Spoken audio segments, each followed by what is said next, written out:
What's going on? Meteorologist Mike Linden here, joined by a special guest. We will get to our guest in just a moment, but just some background on the significance of this day. Of course, this time of year, it was a multiple day event, but April 27th is a day that meteorologists and especially people that live across the southern United States will probably seldom forget. Of course, can't believe that it's been 10 years since that week. But it is perhaps one of the most significant weather events in the history of the United States. Of course, I'm talking about the super outbreak, where unfortunately more than 300 people were killed. You may remember that tornado near the University of Alabama in Tuscaloosa that got a lot of attention. And then just a couple of weeks later, there was the tornado in Joplin, an EF5. So it's unbelievable to think that we have come 10 years from that event. But out of that event, a lot of changes have been made to the way that people respond to emergency situations. And we are so excited to talk to President and CEO of FLASH, the Federal Alliance for Safe Homes, Leslie Chapman-Henderson, with a special announcement to help further along that goal to help people become more weather aware. Leslie, how are you today? Terrific, and thank you so much for having me.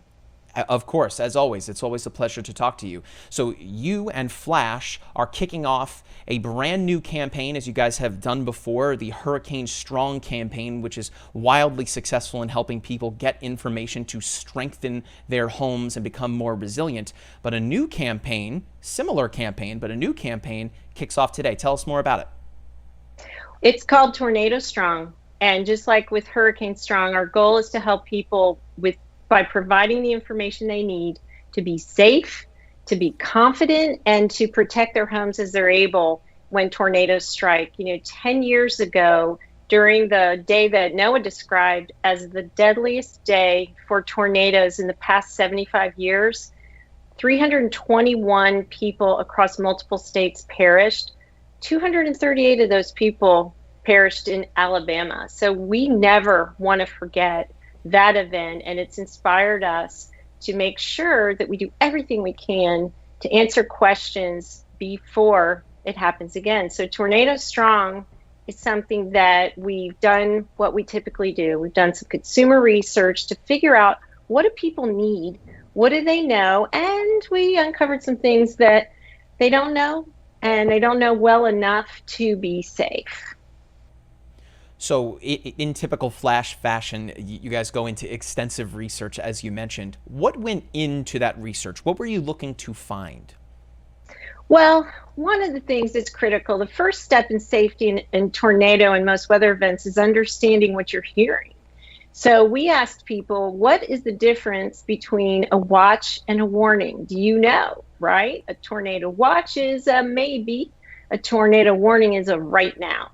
But unfortunately, and asking the question a couple different ways, on our surveys, we determined, and it's not a surprise to any of us, but only 50% of the people surveyed understand the difference with confidence. And that we have to fix, because we need people to know that when that tornado warning comes, it's time to go.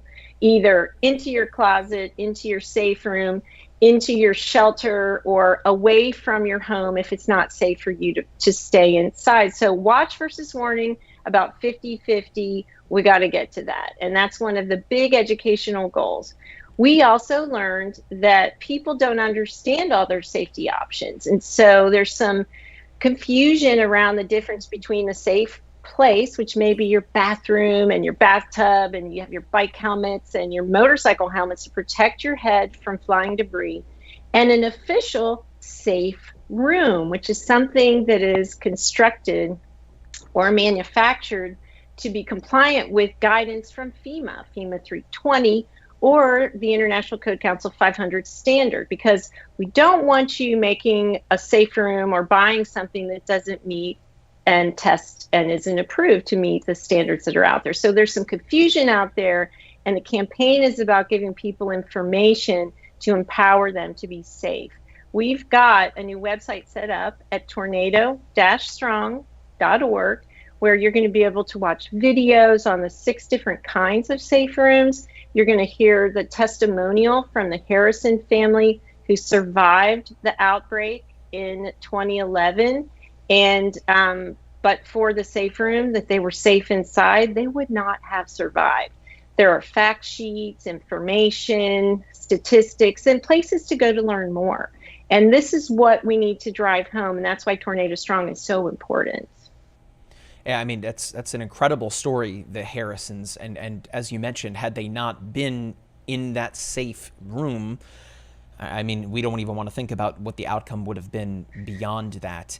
Now, when you guys were putting this campaign together, when you were looking at the previous, 10 years of responsiveness, do you think that people have improved their readiness? I mean, being that that's what you guys do with helping people become ready, do you think that people's readiness has improved over the past 10 years, or do you still think that we have a ways to go? Well, I think when it comes to alerting, that people like you guys at MyRadar have really helped close the gap with the solutions provided through smartphone apps. And in our survey work, what we have determined is most people now, and we've seen the trend line come up on the use of smartphone apps for alerting. We tell everyone, have more than one way to get your watches and your warnings once you know what they are. But smartphone apps and television news are still the top two methods, but we've seen that smartphone app and free apps that provide that life-saving information. That's a huge amount of progress since 2011. And I think people understand now what alerting is all about. But we still have, a lot more work to do on the construction side. People assume that it's not affordable to build with tornadoes in mind. But when you look at the Weather Service data, most tornadoes are at a level of 3 and below, where we can build affordably to withstand tornado damage because we can take a page out of the hurricane book and use connectors and clips. That was going to be my next question. You're a pro, Leslie. What are the similarities between Hurricane Strong and Tornado Strong? Of course, you guys are the experts when it comes to that home resiliency. Is there any crossover between the two? Of course, we're talking about two very different weather events, but when you boil it down, we're talking about extreme winds that are common amongst both of them.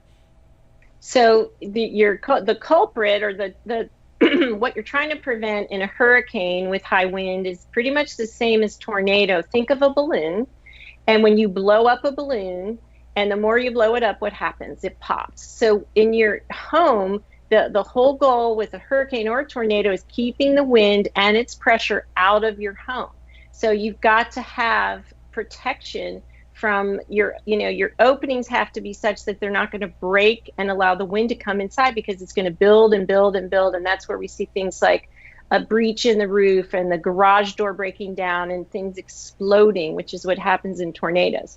The one difference is that typically people don't have hurricane shutters in tornado areas, but you can have stronger windows properly installed. And again, remember, most tornadoes are not extreme. They are not EF4 and 5. So there are so many affordable things you can do to hedge against that wind pressure getting inside your house. One of the things in the survey, though, and this is something we're going to continue to combat, there's an old wives' tale that you should crack your windows to somehow try to equalize the pressure from a tornado or other wind event. Don't do it. That is the last thing we want to do, because we've got to keep that wind out. Right. Now, there's all sorts of options that folks can have. I mean, we tell people during severe weather events, tornado events, to get to your safe place. But, I like to relate it to going to the grocery store without a shopping list, that you come home and you're like, oh, shoot, I forgot to grab that. In the event where time is incredibly precious, you may forget to have something to protect your head, or where exactly in your home is that safest place. Did this go into the research that you guys were doing when it came to launching this campaign? It did, because there is a little bit of confusion between safe place and a safe room. And because in the last 10 years, safe rooms, again, that either meet FEMA or the Code Council standard, they have become increasingly affordable. So if you don't have a plan and you're starting at the beginning, you want to figure out a safe place, a small, lowest level floor, windowless room on the interior of your house, probably a bathroom because the walls are stronger because the plumbing is there. And then you want to have supplies nearby that you can grab, like a bike helmet or a cover for your head and different things. That's your safe place.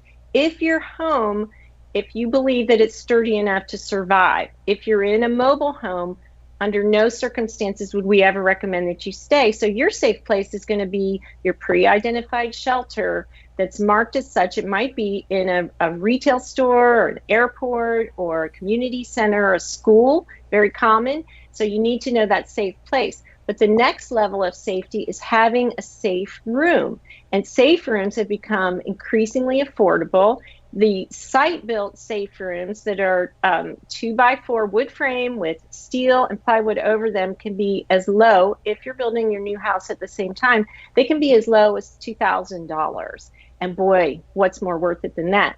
But you can also buy prefabricated safe rooms for installed costs about $4,000 too.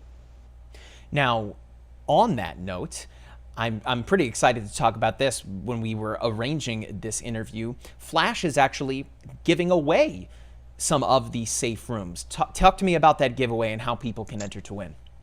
Well, courtesy of our partners at Lowe's, they have a extreme storm shelter, which is sold only through Lowe's, and they are generously providing 12 of those to the lucky winners of our TornadoStrong Sweepstakes. We know one really great way to generate excitement is through a sweepstakes. So we're going to be bringing the sweepstakes forward through the website and 12 lucky families will win after 12 weeks, as long as they meet the right conditions. And they just need to go to the website to see if they're in the right state and they have the right place that they can safely put the safe room, but they'll see a picture there and they'll get to read the rules. And this is the first year we've done a tornado safe room sweepstakes. We're really excited about it, but if it goes as well as we think it will, we'll make it even bigger next year because we have TornadoStrong now. And just like Hurricane Strong, we'll be back each and every year, consistently providing the information and the empowerment. You know, one of the things our research, and we've been doing it for 23 years, people don't want to be scared, and it doesn't work when we try to scare them into doing the right thing for safety and protection. What they want instead is to be empowered. Tell me what I need to do to protect my family, and heck, I will do it. So that's the formula, and that's the philosophy behind TornadoStrong and pretty much everything else we do at Flash. So sweepstakes is a perfect way to introduce this excitement, because the extreme storm shelters that Lowe's is providing to us, they can be stamped onto the floor of your garage. And imagine the confidence and comfort you're going to have just knowing that it's there. Exactly. I mean, that's beautiful.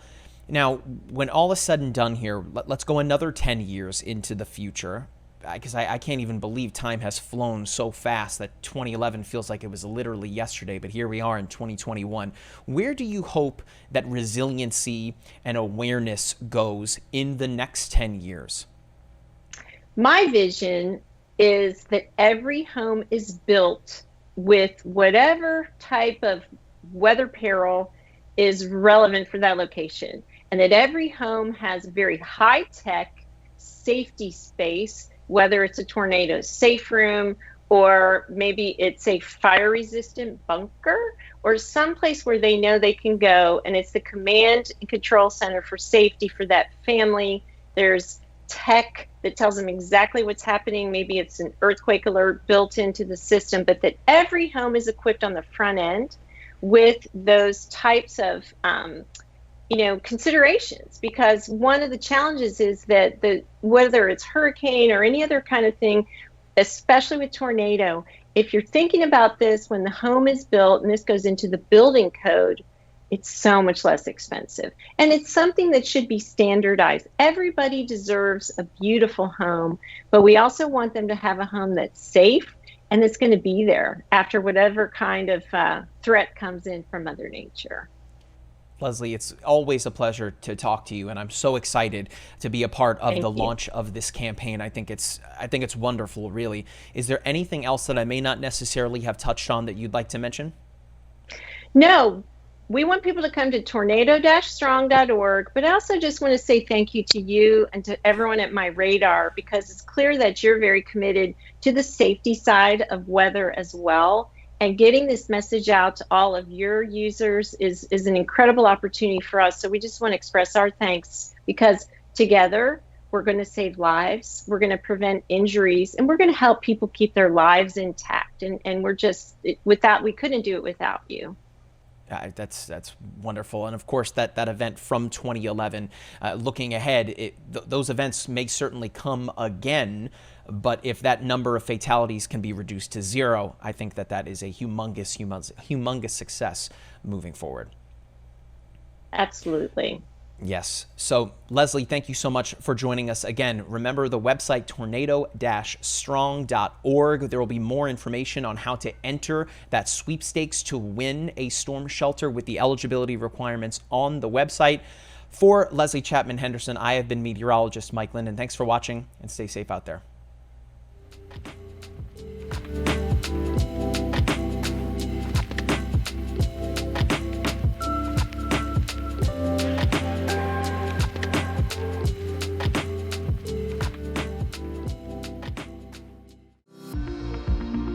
Follow MyRadar on social media: Facebook, Twitter, Instagram, and YouTube.